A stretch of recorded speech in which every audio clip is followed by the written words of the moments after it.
गणना अध्याय 24। जब बिलाम ने यह ध्यान दिया कि इज़राइल को आशीर्वाद देने पर यहोवा प्रसन्न होते हैं, उसने पूर्व अवसरों के समान शकुन ज्ञात करने का प्रयास नहीं किया। उसने निर्जन प्रदेश की ओर अपना मुख स्थिर किया। जब बिलाम ने दृष्टि की तो उसे गोत्र के अनुसार व्यवस्थित इज़राइली डेरे डाले हुए दिखाई दिए। परमेश्वर का आत्मा उस पर उतरा। उसने अपना वचन शुरू कर दिया। बेओर के पुत्र बिलाम की वाणी, उस व्यक्ति की वाणी जिसे दृष्टि दी गई है। यह उसकी वाणी है जो परमेश्वर के वचन सुनता है, जो सर्वशक्तिमान का दर्शन देखा करता है। वह भूमि पर दंडवत पड़ा है, उसकी दृष्टि खुली है।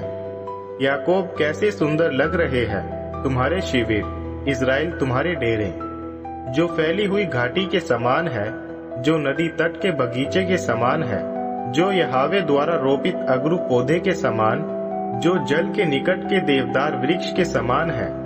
जल उसके जल पात्रों से हमेशा बहता रहेगा।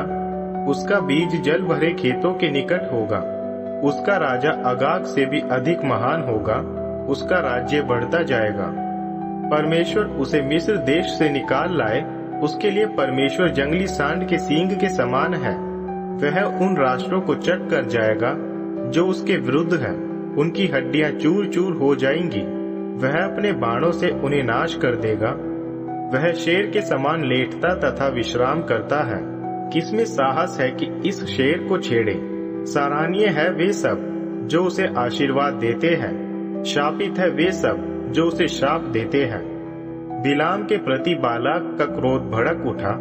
अपने हाथ पीटते हुए बिलाम से कहा, मैंने तुम्हें अपने शत्रुओं को शाप देने के उद्देश्य से यहाँ बुलाया था, और अब देख लो, तुमने उन्हें तीनों बार आशीष ही देने की हट की है।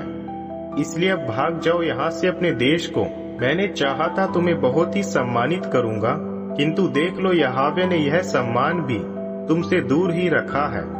बिलाम ने बालाक को उत्तर दिया, क्या मैंने आपके द्वारा भेजे गए दूतों के सामने यह स्पष्ट न किया था? चाहे बालाक मेरे घर को चांदी सोने से भर दे, मेरे लिए यहोवा के आदेश के विरुद्ध अपनी ओर से अच्छाई या बुराई करना असंभव होगा। मैं तो वही कहूंगा जो यहोवा मुझसे कहेंगे। फिर अब यह सुन लीजिए, मैं अपने लोगों के बीच में लौट रहा हूँ। मैं आपको चेतावनी दूंगा कि भविष्य में ये लोग आपकी प्रजा के साथ क्या क्या करने पर है। बिलाम की चौथी नबूवत। उसने अपना वचन इस प्रकार शुरू किया। बेओर के पुत्र बिलाम की वाणी, उस व्यक्ति की वाणी जिसे दृष्टि प्रदान कर दी गई है, उस व्यक्ति की वाणी जो परमेश्वर का वचन सुनता है, जिसे उन परम प्रधान के ज्ञान की जानकारी है, जो सर्वशक्तिमान के दिव्य दर्शन देखता है। वह है तो भूमि पर दंडवत, किंतु उसकी आंखें खुली हैं। मैं उन्हें देख अवश्य रहा हूँ, किंतु इस समय नहीं। मैं उनकी ओर दृष्टि तो कर रहा हूँ, किंतु वह निकट नहीं है। याकूब से एक तारा उदय होगा, इज़राइल से एक राजदंड उभरेगा, जो मोआब के मुंह को कुचल देगा। वह शेत के सभी वंशजों को फाड़ देगा। एदोम अधीनता में जा पड़ेगा। सेईर भी, जो इसके शत्रु है, अधीन हो जाएंगे। याकूब के घराने में से एक महान अधिकारी हो जाएगा। वही इस नगर के बचे हुए भाग को नाश कर देगा। बिलाम की पांचवी नबूवत। उसने अमालेकियों की ओर दृष्टि की और यह वचन शुरू किया। अमालेक उन राष्ट्रों में आगे था, किंतु उसका अंत विनाश ही है। बिलाम की छठी नबूवत। इसके बाद बिलाम ने केनियों की ओर अपनी दृष्टि उठाई तथा अपना वचन इस प्रकार जारी रखा, तुम्हारा निवास तो अति दृढ़ है, तुम्हारा बसेरा चट्टान की सुरक्षा में बसा है। यह होने पर भी केनी उजड़ हो जाएगा। अशूर तुम्हें कब तक बंदी रखेगा?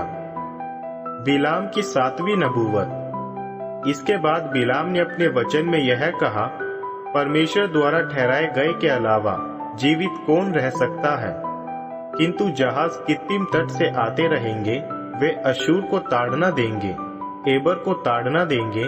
इस प्रकार उनका अंत भी नाश ही होगा। इसके बाद बिलाम अपने नगर को लौट गया तथा बालाक भी अपने स्थान पर लौट गया।